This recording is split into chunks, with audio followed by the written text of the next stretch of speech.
Merhabalar arkadaşlar, kanalıma hoş geldiniz. Bugün sizlere yapımı çok kolay ve zevkle keyifle örebileceğiniz çok güzel bir lif anlatımını yapacağım. Bu şekilde kare olarak yaptım ben. Siz dikdörtgen olarak da yapabilirsiniz. Dilediğiniz renklerle de kombinleyerek her türlü renkle güzel uyum sağlayacaktır. İki renkli olduğu için yapabileceğiniz çeyizlik, hediyelik dilediğiniz gibi yapabilirsiniz. Kullandığım tığ numarası 5 numara arkadaşlar. 1,50 milim bir tığla örüyorum ben liflerimi. Lif ipi olarak da yine zaten belli birkaç markanın ipi var. Şöyle yine açık gri ile kullanacağım. Bu iki rengi daha açık bir pembe ile şeker pembesi ile uyum sağlayacağını uyumlu olacağını düşünüyorum. Ve tuhafiyelerden bulabilirsiniz. Lif o ipi diyerek alabilirsiniz. Ben bu renkleri şimdi kombin yapacağım. Kare olarak ördüm ben. Şimdi sayılarını sizlere verip başlamak istiyorum. Evet, iki renkli birlikte öreceğimiz için iki ipimizi de açıp hazırladım ben arkadaşlar. Şu şekilde kenar oyasını en son yaptım.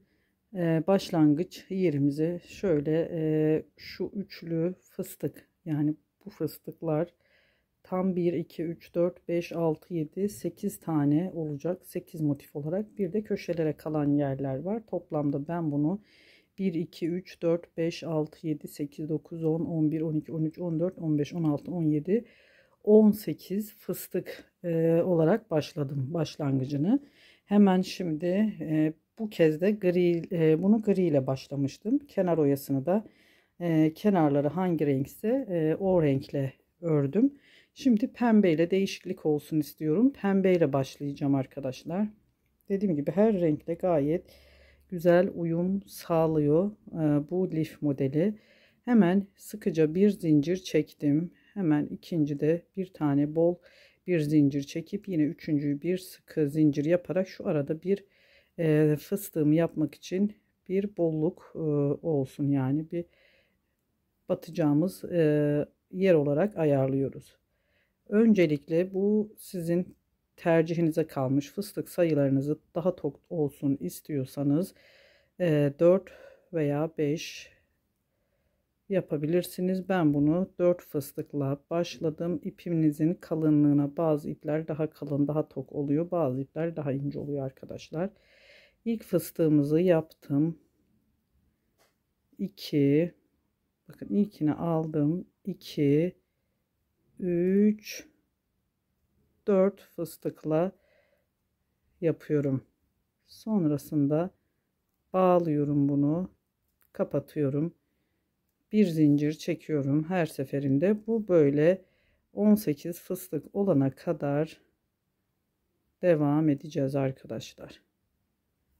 Böyle tekli 4 seferde çektiğimiz fıstıklarımızı yapıyoruz ve bunu bu şekilde uzatacağız. İlk etapta ben bu renkle başlangıcını yaptım. Bu renkle bitireceğiz. Zaten kare olacağı için sayıları enine boyuna aynı sayılarda olacak arkadaşlar. Evet, şimdi dördüncüyü yapıp kapatıyorum. Bu şekilde 18 fıstığımız olana kadar ilerleyelim. Evet arkadaşlar, 18 adet bu şekilde fıstığımızı yaptık. Şimdi hemen bir zincir çekiyoruz. Buraya bir tane, bu yan tarafına denk gelecek fıstığımızı yapıyoruz. Dörtlü fıstığı kapatıp bu şekilde, yani 18 tane sade alt kısmına gelecek. Şimdi bu 19. yaptığım yukarıda yan tarafına denk gelecek. Hemen ipimizi, gri renkli ipimizi, size hangi renkle yapacaksanız diğer ipinizi alıyorsunuz ve burada bir zincir çekerek şöyle arada gizleyeceğimiz için bunu buraya ekledik, sabitledik. Hemen burada fıstığımızı gri renkle yapıyoruz. 2 3 4 ve ipimin başını alıyorum. Bakın arkadaşlar, bu şekilde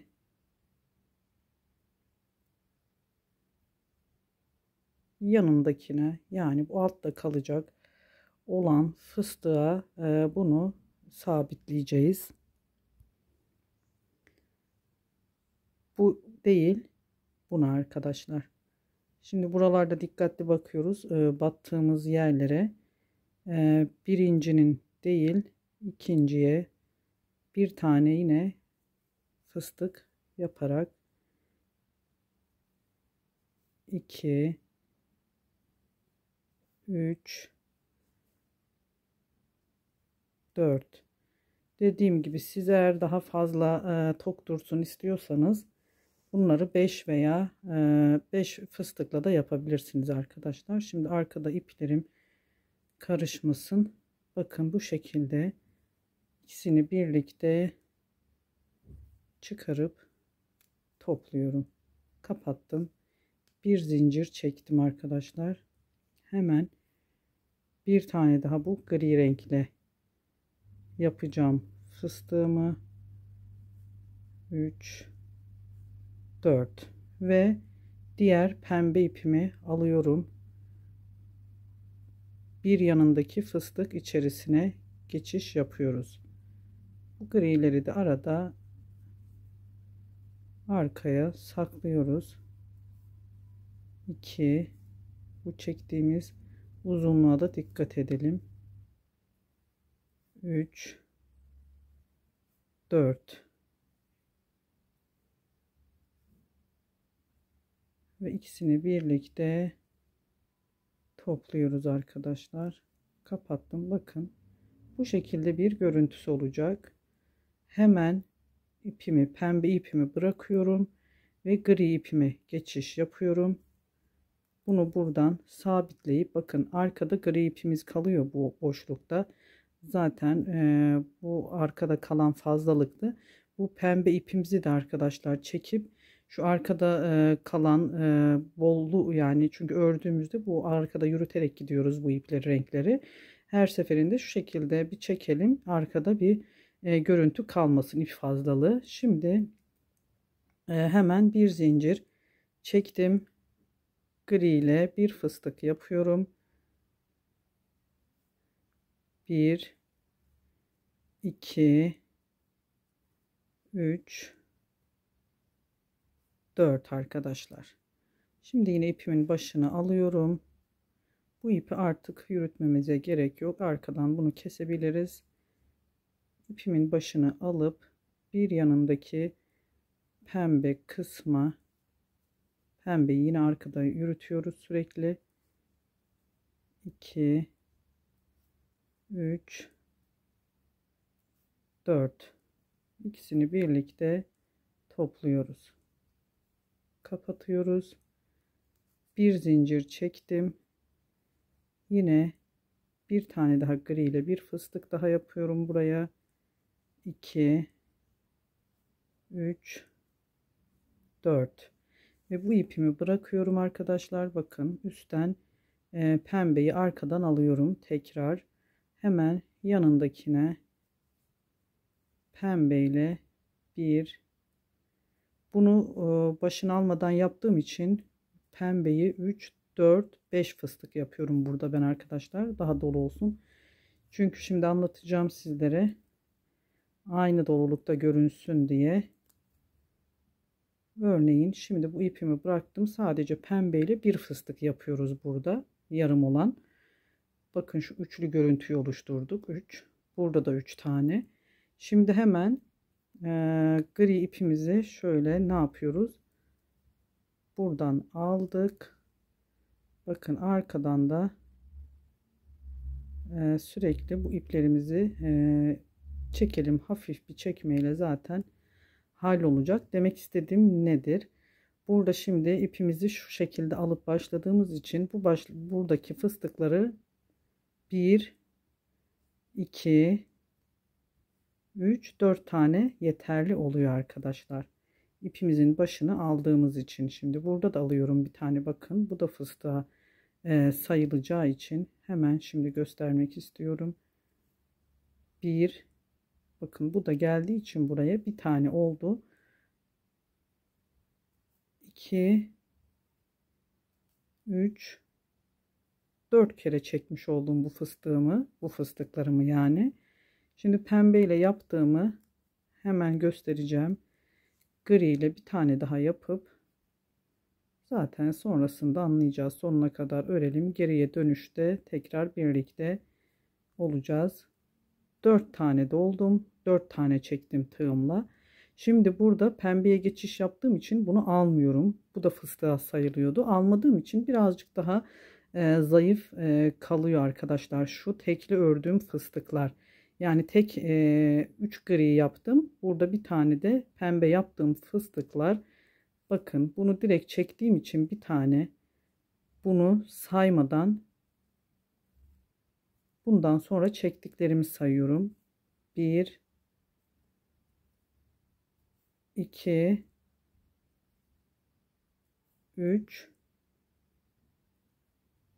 4 ve kapatıyorum. Evet, şimdi bakın bu gri ipimizi çekiyoruz arkadan. Çekmek dedim, bunu kastetmiştim. Bol bırakırsak burada dışarıda bolluk görünecektir. Hemen tekrar gri ipimize geçiş yapıyoruz. Buraya kadar bu şekilde sonuna kadar gelelim arkadaşlar. Bakın burada 18 fıstığımızı tamamlayalım. Gri rengimiz 3 tane fıstık oluyor zaten. Yarısı da burada pembeye denk gelecek, bir tanesi de ördüğüm şekliyle örelim sonuna kadar. Sonraki sırada yine pembe ipimize geçeceğiz. Zaten bir iki sıra gösterdiğimde çözeceksiniz. Çok basit bir lif örneği. Sonuna kadar da sayısını vereceğim size, kaç sayı yapacağımızı. Devam edelim. Evet arkadaşlar, bakın sonuna kadar geldim. Şimdi son motifte yani fıstık yerimizi yapacağız. Yine gri ile olan 3. fıstığımızı yapıyorum. 4 kez çektim burada ve pembe ipimi alıyorum. Pembe ipimle bu şekilde bırakıp bunu artık griyi arkada bırakacağız. Pembe ipimizle de başladığımız yere 1, 2,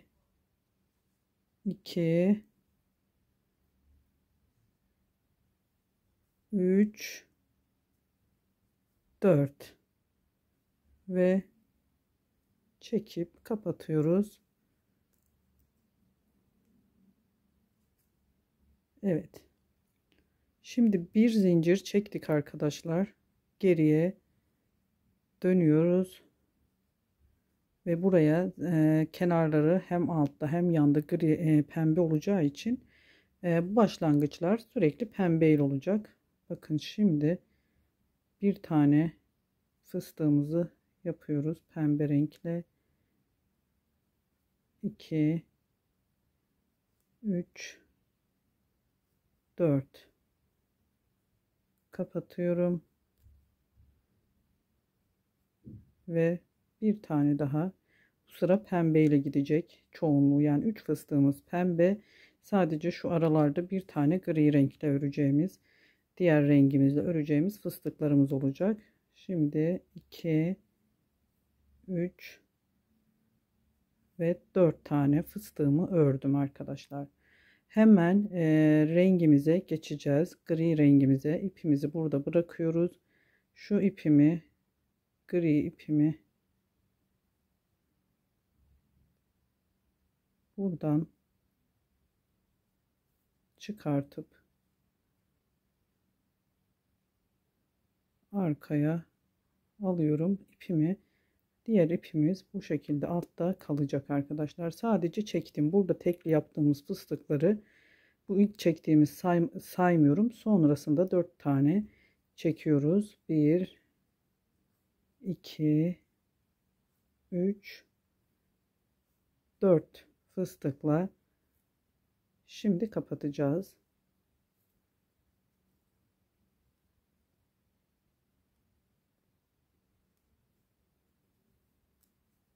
Evet, ipimizi de arkadan bakın şu potluk görünmesin diye çekiyoruz.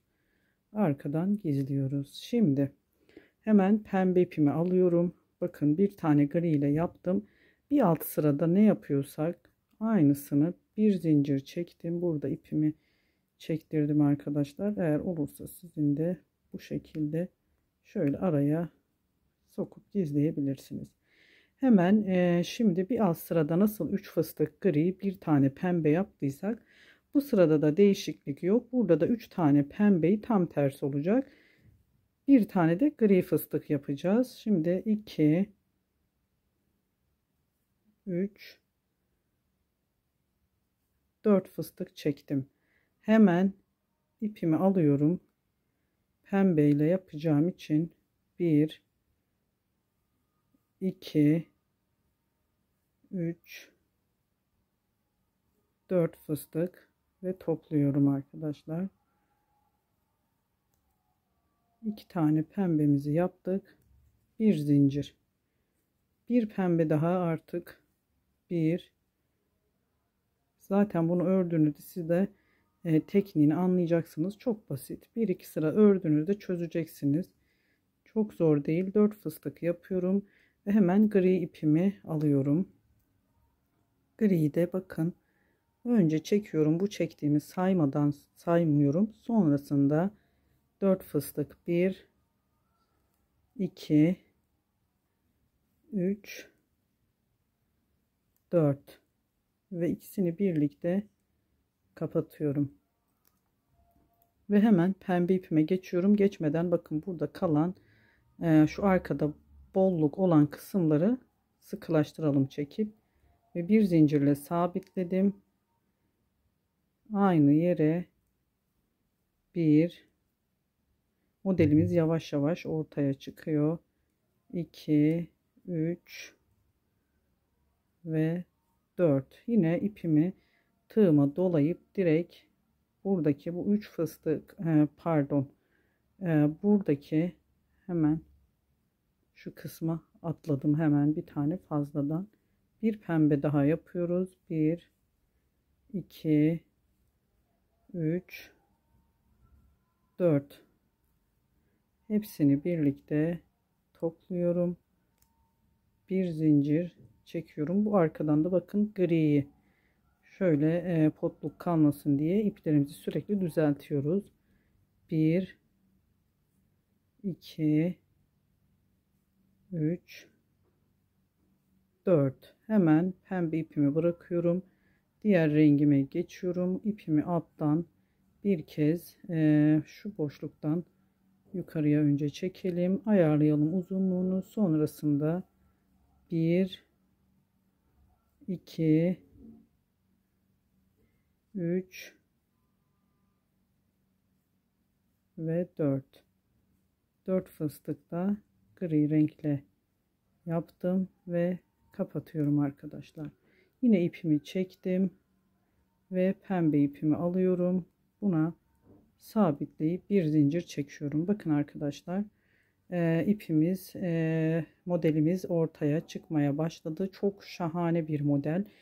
Bir lif modeli, kesinlikle çeyizlerinize birkaç tane fazla yapmak isteyeceksiniz. Hem de çok kullanışlı bir model oluyor. Bakın arkadan da düzü terse inanın hiç belli olmuyor. Çünkü ip fazlalıklarını gizleyerek yürüyoruz. Sonuna kadar yine pembe rengimizle gelelim buraya kadar. Sonraki gri renge dönüş sıramızı da gösterip sonra ne kadar uzatabileceğimizin sayısını size verip birlikte lifimizi tamamlayacağız. Ta ki son oyasına kadar, en son oraya geldiğimizde de zaten oyasını gösterip lifimizi bitirmiş olacağız arkadaşlar. Şimdi pembe rengimizle de devam edelim sonuna kadar. Evet, sonuna kadar geldik arkadaşlar. Burada yine gri ipimizde olan fıstığımızı yaptık. Şimdi pembe ipimize geçiş yapıp bir zincirle sabitledim. Bunu şöyle yapmak istiyorum arkadaşlar. Arkaya bırakacağız şu gri ipimizi. Buradan 1 2 3 4 ipimizin başını alıyoruz. 1 2 3 ve 4. Bu sırada bir renkle, yani aynı renkle yapmış olduk son sıramızdaki 2 fıstığımızı. Şimdi tekrar geriye dönüş yapıyorum arkadaşlar. İlk fıstığım pembe olacak. 1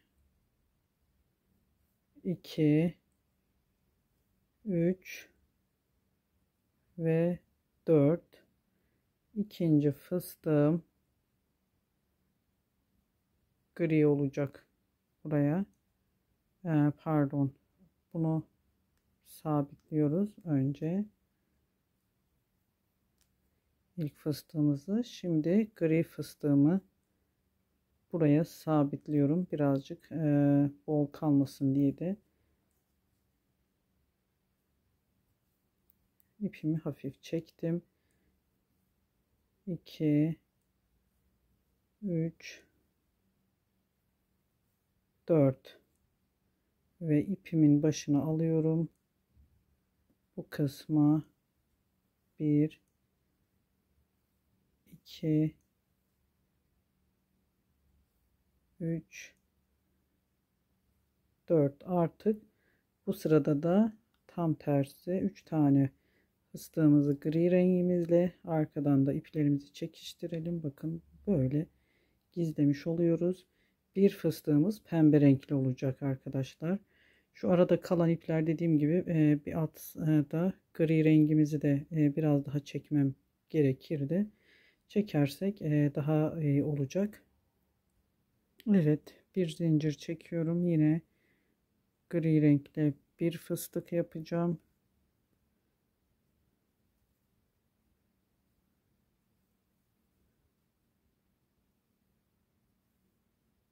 4. Şimdi pembe rengimi alıyorum. Bakın buradan ipimi çıkardım. Bu ilk çektiğimi değil. Sonra 4 tane 1 2 3 4 ve hepsini birlikte çekiyorum. Burada bir gri bir pembe fıstık çekmiş olduk. İkisini bir. Arkaları yine bu şekilde devam ediyor. Gri ipimizi alıyoruz. Buraya sabitledim. Bir zincir çektim arkadaşlar. Şimdi 1 2 3 4. Hemen tekrar başını alıyorum. 1 2 3 4. İkisini birlikte çekiyoruz. Kapattık. Bakın arkadan iplerimizi hafif çekerek düzeltiyoruz. Yine bir tane gri fıstık yapıp pembe ipime geçiş yapacağım. Bu kadar arkadaşlar. Köşelerde döndüğümüz yerleri sizlere gösterdim.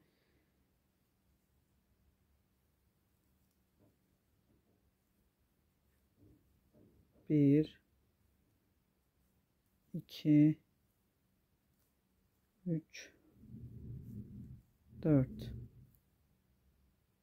İkisini birlikte toplayıp kapattım. Hemen gri ipime geçiş yapıyorum. Bir zincir çekerek. Bu kadar arkadaşlar. Bakın kenarları bu şekilde 3 fıstıkla oluyor. Aynı başladığımız yer gibi 3 fıstıkla. Şunları bir motif sayıyorum. Şu köşelerdeki 2 fıstığı saymazsak ortada 1 2 3 4 5 6 7 8 tane şu model fıstığımız oluyor. 8 tane burada başladık. Köşeleri saymıyoruz. İlk fıstığımızı yaptık. Yukarıya doğru kare olacağı için 8 tane de yukarıya doğru şu pembe renkli fıstıklarımız olacak arkadaşlar. Aynı buradaki gibi 1 2 3 4 5 6 7 8 tane de yukarıya doğru bunu oluşturacağız. Ondan sonra en sonda kenarlarını yine hangi renkle yaptıysak o renkle, siz yine diğer renkle de yapabilirsiniz. Tamamen sizin zevkinize kalmış, tercihinize. Sonra pembe renkle şu kenar oya kısımlarını öreceğiz. Bakın göründüğü üzere arkadaşlar çok güzel bir model.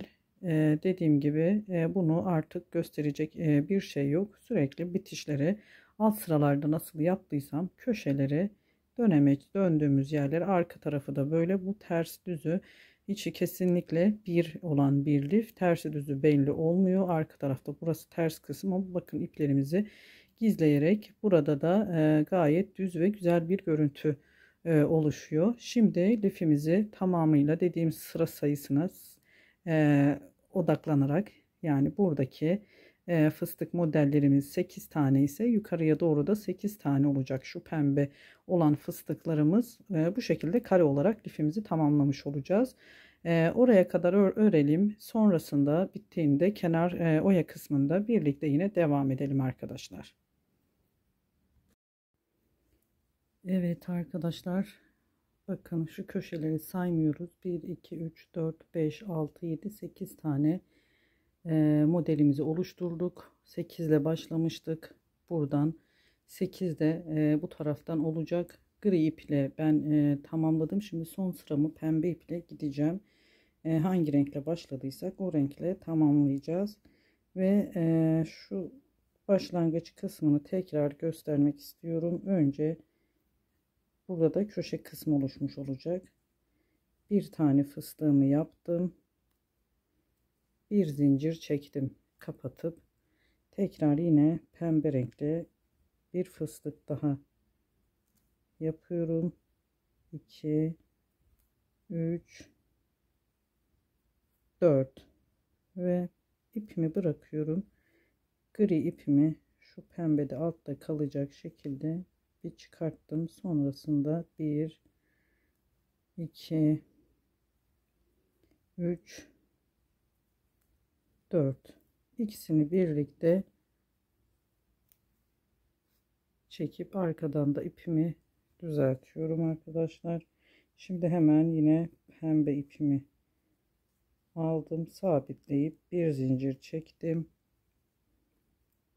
Bir fıstık yapıyorum. 1 2 3 4 ve tekrar başını alıp gri ipimiz de arkada kalacak, altta kalacak. 1 2 3 4, ikisini birlikte topluyorum ve bir zincir çektim.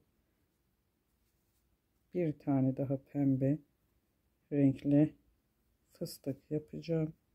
2 3 4. Şimdi ipimizi arkadan gri ipimizi alıyoruz.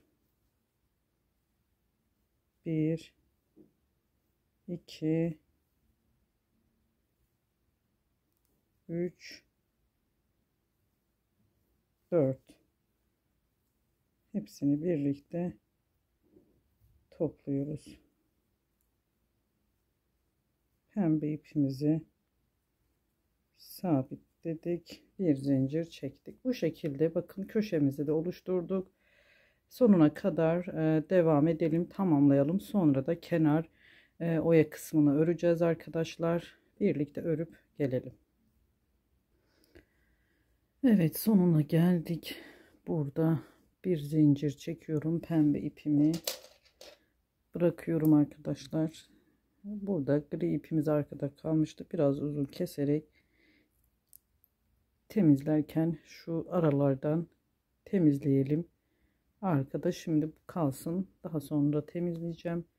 Hemen pembe ipimle direkt bu köşeden tam köşeye 1 2 direkt kapattım. 1 2 yani içinden çıkarmıyorum, sadece kapatıyorum arkadaşlar. Aralarda zincir çekmiyorum. Üçüncü fıstığımı yapıyorum. kapattım. 1 2 3 zincir çekiyorum. Bu hemen tepesine bir pırpır oluşturuyorum. 1 2 kapattım. 1 2 kapattım. Bir zincir çekiyorum burada ve bu araya sık iğne ile geçiş yaptım. Tekrar bir zincir çektim. Hemen diğer fıstık arasından direkt böyle ikili fıstık çekerek kapatıyorum. 1 2 kapattım. 1 2 kapattım. 1 2 3 zincir çekiyorum tam bu üçüncüsünde ve şu içerisinden bir pırpır yaparak sonrasında yine 2 tane daha fıstık yapıyorum.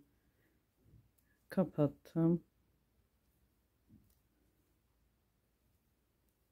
Böyle köşeli durmasını çok yakıştırdım ben arkadaşlar. Bir tane zincir çektim. Diğer fıstığa geçiş yaptım. Bir zincir çekerek sonraki fıstığa direkt geçiş yapıyoruz fıstık çekerek.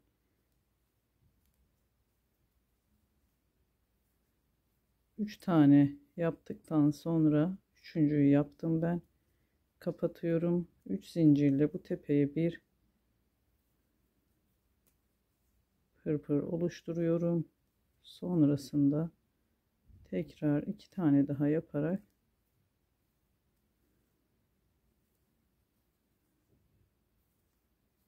buradaki kenar oyasını oluşturuyoruz. Bir zincir çektim. Sonraki fıstığa sık iğne ile geçiş yaptım. Bir zincir çektim. Sonraki fıstığa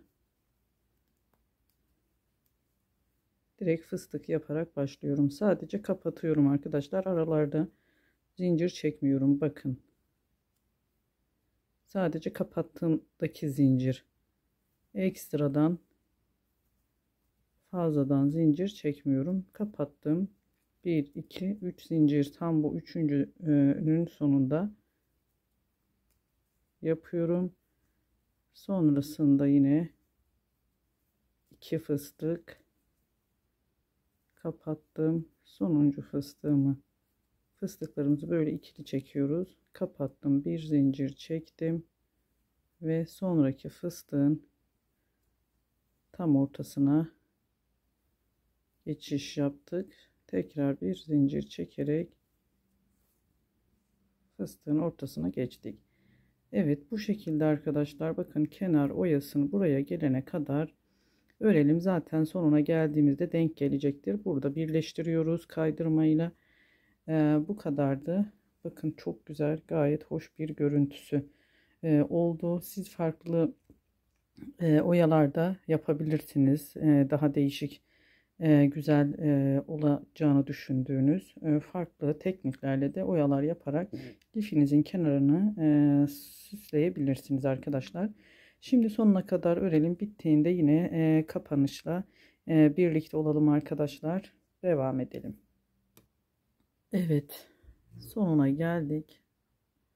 Son buradaki motifimi yaptım arkadaşlar. Bir zincir çekip hemen araya sabitledim. Bir zincir çekiyorum. Tam burada ilk başta yaptığımız fıstığın tepesine kaydırma tekniğiyle birleştireceğim. Bu kadar basit örülen bir lif modeli oldu. Hemen ipimi de burada kesiyorum. Biraz uzun kesip aralardan temizleyelim. Evet arkadaşlar, gördüğünüz üzere gayet şık ve benimle birlikte ördüyseniz de çok zevkli bir lif örgüsü, lif modeli oldu. Hem çeyizlik hem de kendinizin de kullanabileceği çok güzel bir lif oldu arkadaşlar. Renklerini siz dilediğiniz gibi tercih edebilirsiniz. Bu şekilde tam kare bir görüntüsü oldu. Tam kadraja sığmadığı için net gösteremiyorum arkadaşlar, yakından göründüğü için. Bu kadardı arkadaşlar. Beni sabırla dinlediğiniz için çok teşekkür ediyorum. Başka bir videoda görüşmek ümidiyle. Hoşça kalın.